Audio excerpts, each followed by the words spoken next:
Hi everybody, we are back. We are going to be reading our Beginner's Bible. As you might have remembered, yesterday was Palm Sunday if you had gone to church. And that is the day that Jesus walked into Jerusalem.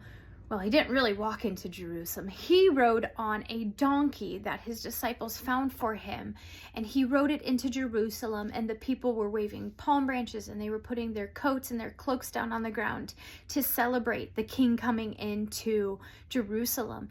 If you remember, back in the day, someone else had the same type of worship or the same type of parade coming into Jerusalem, and it was King David when he had been given the kingship after King Saul died. So we are learning about what's called Holy Week. So this is the start of the end for Jesus, but it's also the beginning of a new life for us, which is pretty cool. So we are going to start talking about Holy Week this week, and one of the stories from Holy Week is washing the disciples' feet. This comes to us from John 13:3-30, and it's only in John, so it's only found one time in the Bible. So let's begin. Jesus and his disciples gathered together for a special Passover meal. Jesus knew he would be leaving them soon. After supper, Jesus removed his outer clothing. He wrapped a towel around his waist. Then he filled a bowl with water, and Jesus washed and dried his disciples' feet one by one.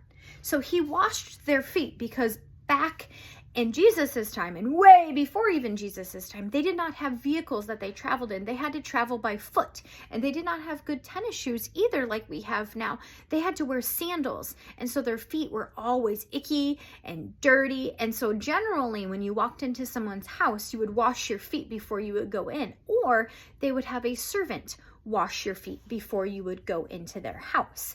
And Jesus is going to show them how to be servants to each other by a simple gesture. They're just washing each other's feet, but it has a really big meaning behind it.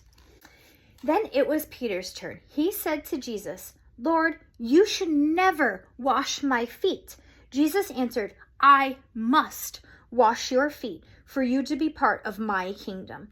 Then he said to all of them, "As I have washed your feet, you must wash each other's feet." By doing this, Jesus showed his friends how to love and how to serve others.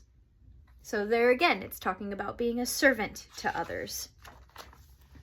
Jesus told them, "One of you will turn against me tonight." His disciples were shocked and said, "We would never do that." So Jesus knows that one of his friends is going to betray him or turn against him, and he's going to turn him over to the authorities and to the Sadducees and to the Pharisees, because he thinks that Jesus is doing something wrong, because the Pharisees and the Sadducees are constantly after Jesus.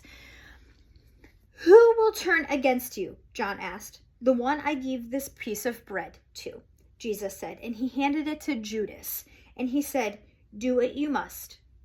And Judas left quickly. We will read more of Holy Week later this week.